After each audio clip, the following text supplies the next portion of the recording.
Hello, dear viewers. Thank you so much for joining me. It's Becca, Tarot Mom from Readings by the Empress, and I am wanting to read today on something different, and I don't even know how many cards I'm going to pull. I was really asking my guides today what I should read on, and it occurred to me that it might be helpful to share what they tell me about how to prepare for the future. Because even though your situation and my situation may differ, there may be some commonalities. So I do check in with my guides a good deal throughout the day. So I do hear, and I call my guide, we can say my guides. A lot of times it comes out of my mouth, they, but this is also to me source energy. This is also to me this good and loving, all knowing, all truthful source that I connect with. But in any case, what I hear a lot, let me just explain. I do think there are some more difficult times financially coming for the US, and these do tend to spread across the globe. We have such a global economy, right? Um, and there are some more difficult financial times coming, probably. Um, oh goodness, maybe 2026, 27, 28. I don't know, around there. Um, Not horrendous. It's just sort of some of the issues that we have now become time's running out on them, right? Like right now, we have inflation that's too high. We have natural disasters that are a problem. The world economies are having a harder time working with each other now. We're getting more isolationist with our trade, which I'm not saying it's good or bad. I'm just saying that's the way things are going. And there's some things that may happen as the national debt increases, and I do feel like at some point there will be a reset of the currency. I feel like this will be global. I feel like there might even be a global dollar. It wouldn't be called a dollar, but yes, there might be even a global kind of, and somehow the World Economic Forum has something to do with this, advises it or something. So through those changes, and that could be even into the late 2020s, I think it's a little bit hairy sometimes. And so I ask Source, what should I do to prepare? And they say, don't worry, don't worry, don't worry. Okay. It's really some things are stronger, some things are weaker, right? Um, there may be more programs coming in to help people to have a bit more of a safety net too. So they're kind of telling me, please don't worry, but they are telling me all the time to get prepared by for me learning to garden. I do learn to garden, and they keep saying learn, learn, learn, learn. They keep saying learn. So like learn about finance, learn about gardening, learn about cooking, learn about, they keep saying learn to me.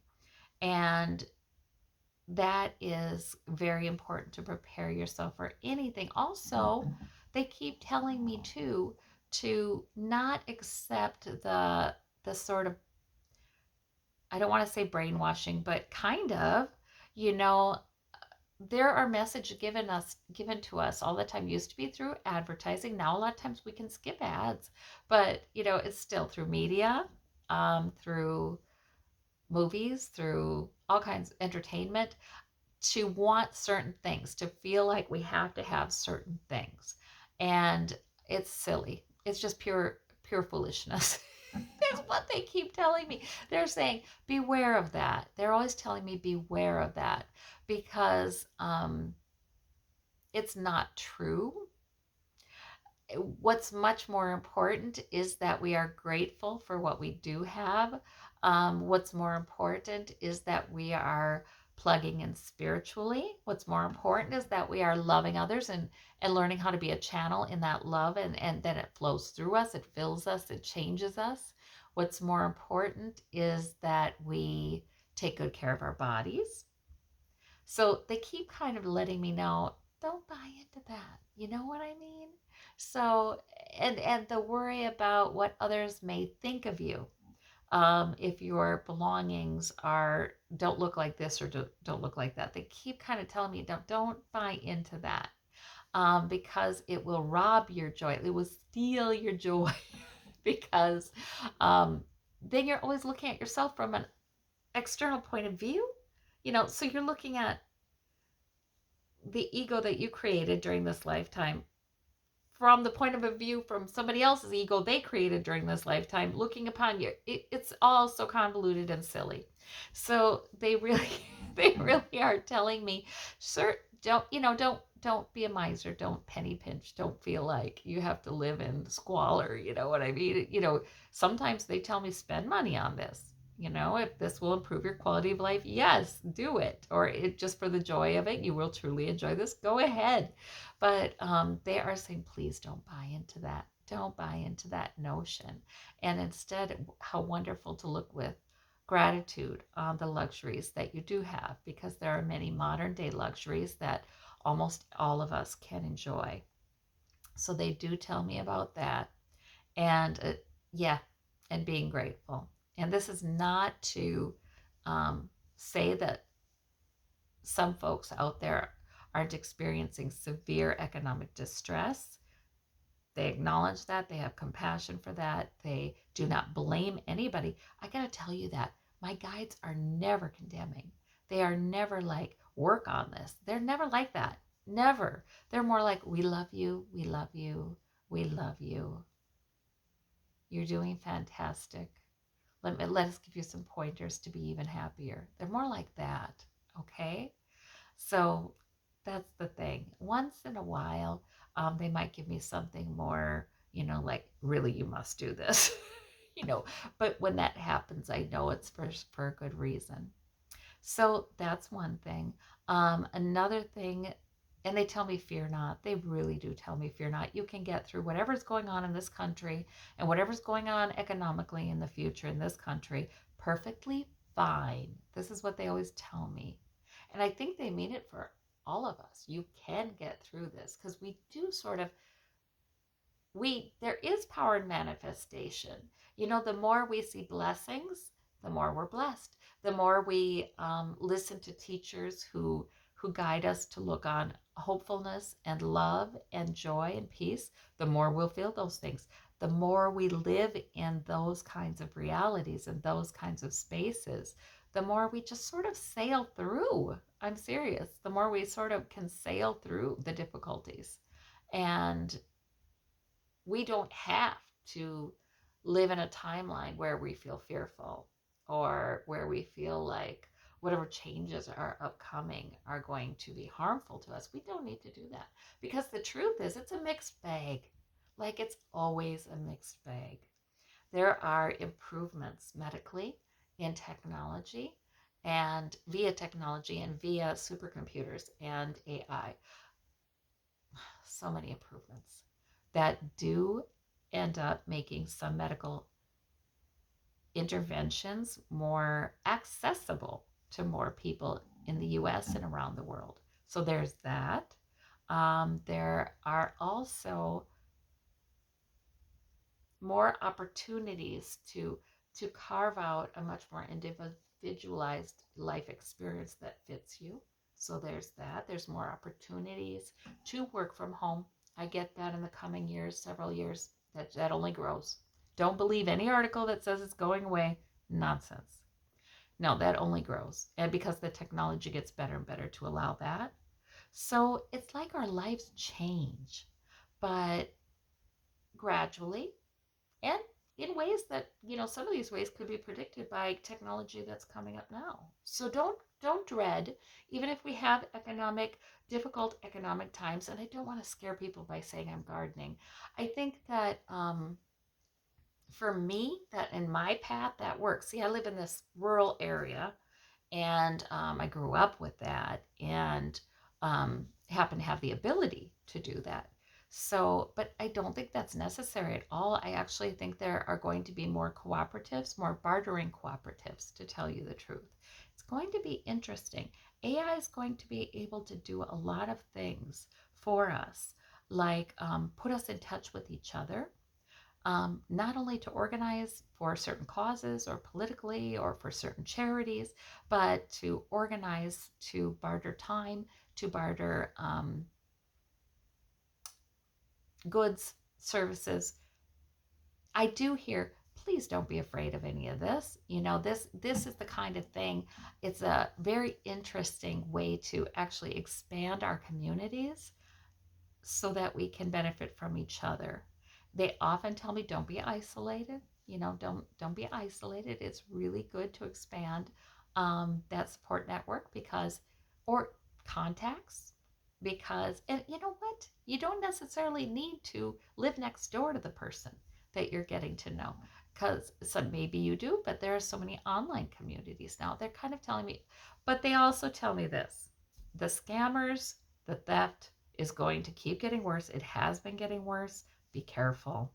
They also tell me this: until we do have some real shift economically that benefits the lower and middle classes more, we are going to have more theft. So be careful. Don't click on links. If deals sound too good to be true, they are. They also tell me this: be aware. Don't fear it. Don't fear it, but just be aware. Okay. So let's see. But yeah, no, I don't see, as I'm talking, I don't want anybody to picture some dystopian future, because that is not what I see at all. That's not what I see at all. I just see lots of changes and some stress around this, and flexibility and learning new things is the way to do it. Thankfully, we have all kinds of new skills that we can learn even via YouTube videos, for goodness sakes. So this is helpful. But, unplugging from the whole consumerist way of looking at things is probably important. And really looking at the luxuries we possess. I mean, my goodness, they tell me this all the time. You know, you woke up in a climate controlled room. There's a linen closet full of blankets and pillows, and there's comfortable clothes in the closet. There's food in the kitchen. You know, this is luxury beyond belief. It is. When we think about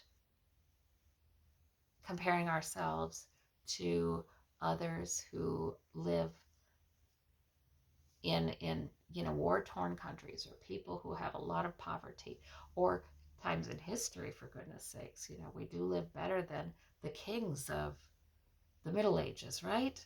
So I think, and even if somebody doesn't have a temperature controlled environment, there are so many other blessings. They're really telling me, not that we're going to all be reduced to just, okay, those very basic, in today's society, very basic blessings.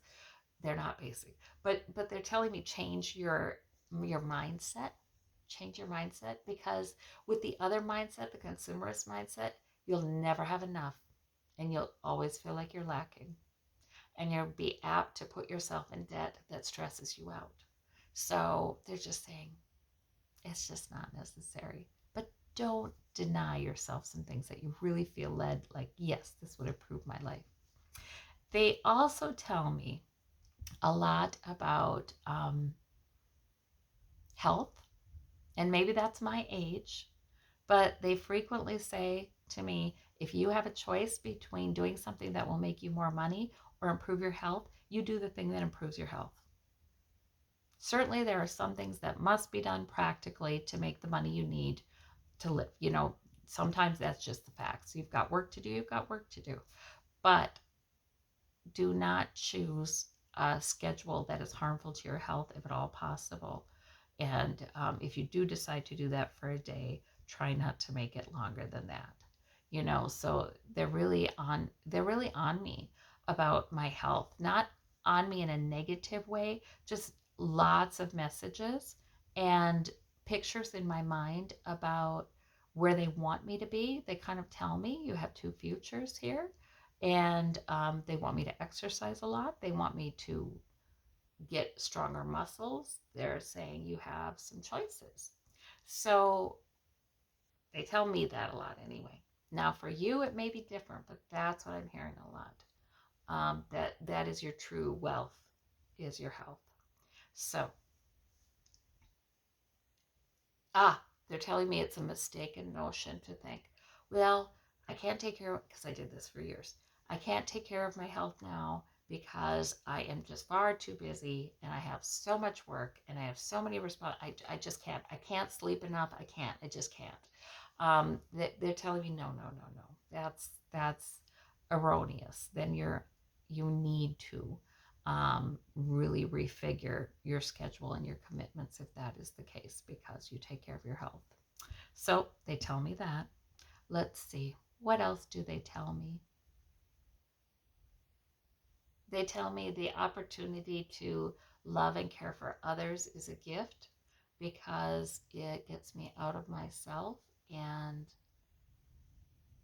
lets me lets me enjoy the beauty within them, but I should not overdo it to the point where I'm actually sacrificing some of my well-being, because then it's all I don't get that kind of experience, and that's not what I need to do. None of us need to sacrifice our own well-being to this whole if you're raised up in a certain religion or certain religions, you might think you need to sacrifice your own well-being, and that's holy or that's virtuous or moral.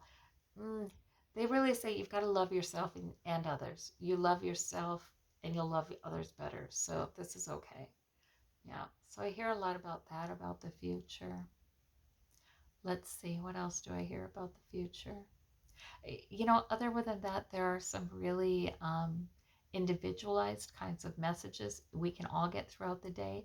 I truly do believe that we all have intuition that guides us. We can call it our guides. We can have guides if we would like guides. We can call it our higher self. We can call it God, whatever we call it. We know we can ask ourselves this or this, and you know what you're supposed to do.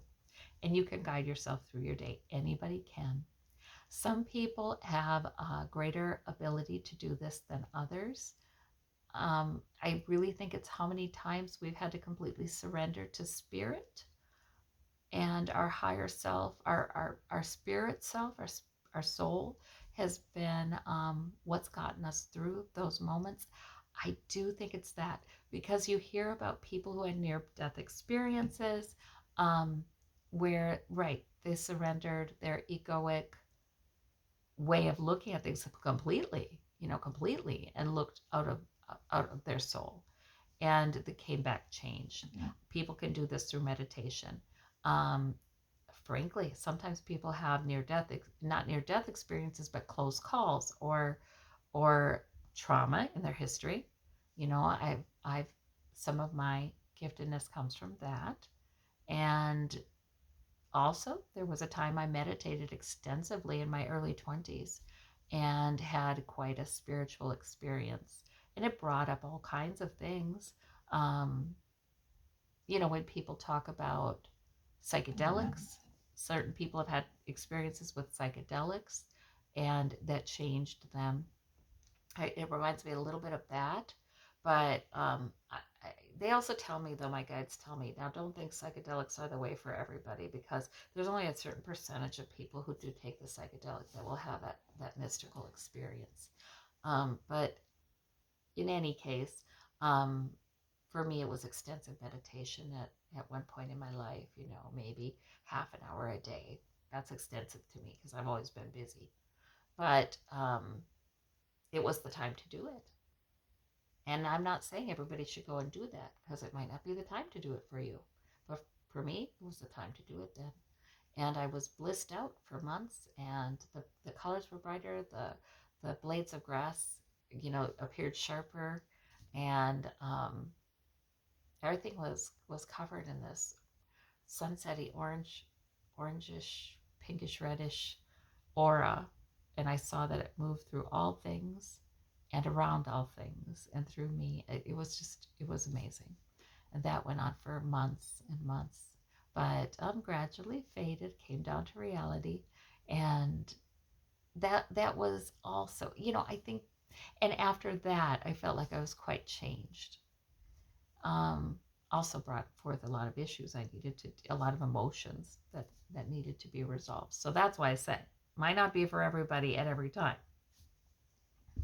But anything that makes us surrender our defenses really can bring in huge change in us. Falling in love can do that. I don't know if you've had this experience, but whether a relationship went well or not, just the falling in love and surrendering defenses to love and letting love in changes you forever. So I personally think nobody should ever regret having fallen in love, even if things went badly. So these kinds of things change us and maybe make us more in tune with our intuition and make it stronger. But we all have that intuition. I feel like we can get stronger with our intuition simply by checking in a lot, listening to spiritual teachers, journaling, meditating, yes, of course. But any of those, the more we do it, the more we'll get stronger in our intuition. Mm. Yeah. I also know what my guides also tell me is regardless of what's going on with any day, I don't need to be miserable. I don't need to be stressed. I don't need to be these things. If I'm in that place, it's because my thoughts have captured me. My thoughts have captured me, and it's wholly unnecessary. And so I can turn back to quietness. Maybe I do need to sleep. Maybe I do need to do some exercise that gets the heart rate up. Maybe I do need to journal, but I can come back to a more balanced and truthful way of looking at life with those kinds of things. I don't need to accept a stressed out or miserable kind of mindset. I do not need it because it does not need to be. It does not need to be. Very frequently, it's how we're thinking about things. So that's the kind of guidance I get about the future, um, and about just this day. Some of the guidance you may as you've been listening to me identify some of this with some of this as messages that fit for you too, but others will have completely, they may have different messages. The point is our guides will give us pointers about what we should do to best prepare us for whatever future is coming in, because they know what it is. And so sometimes you might get a really strong feeling like, I'm supposed to do this. Does it make sense to my mind? No. In fact, it may not make sense according to a lot of the other things I've been told to do, but I feel very strongly I'm to do this. Well, then do it, because life is always throwing us curveballs. So sometimes our guides will throw us curveballs. It could be every morning. Um, like I said, my example with my health, it could be every morning that I'm told, you know, get some exercise. Let's get up. You'll feel better. Get going, you know? And then one morning, no, absolutely not. No. And no, you are to rest today. And I'm like, but then they're right? Because maybe I had a virus coming on that day or something like that. Or maybe it was going to be a real bad day to go out to the gym, you know? So it can change some, right? But we can all benefit from getting to know our inner guidance. Mm. Regarding divination, regarding seeing the future, I do a lot of this in my videos, and no future is 100% guaranteed, because people can change things. That it is not set in stone. And some predictions I'll get very strong and I'll feel very sure about them. And others, not so sure. And so then it's probably best to just wait till there's clarity. But you'll hear me speaking on the videos about some predictions. I'm like, it seems like it's leaning to this, but it's not. You know, if if this happens, then probably that. But and then others I've just heard so often from my guides that I'm very sure, very certain about them. So, and that's true in our lives. We also have the power if you're ever given a reading and you don't like what's predicted. Sometimes the purpose of that reading then was to set a fire under you to change it. See, sometimes we're given information that is just the absolute truth, accurate about what's going to play out in the future. And sometimes we're given information to lead us in a certain direction. I find that this is true when I'm asking for help to find something lost in the house. Help me to find it. And it always works. But it's not necessarily that I'm given an image of exactly where it is. It might be that my next thought is, oh yeah, I have to get this thing out of that drawer. And then I open the door and there the thing is. The thing I was really looking for is. So, our guides are just helping us. They love us. They're helping us through the day. So I thought I would do this video and see if it's helpful to you. I thank you all so much. You take care. Bye-bye.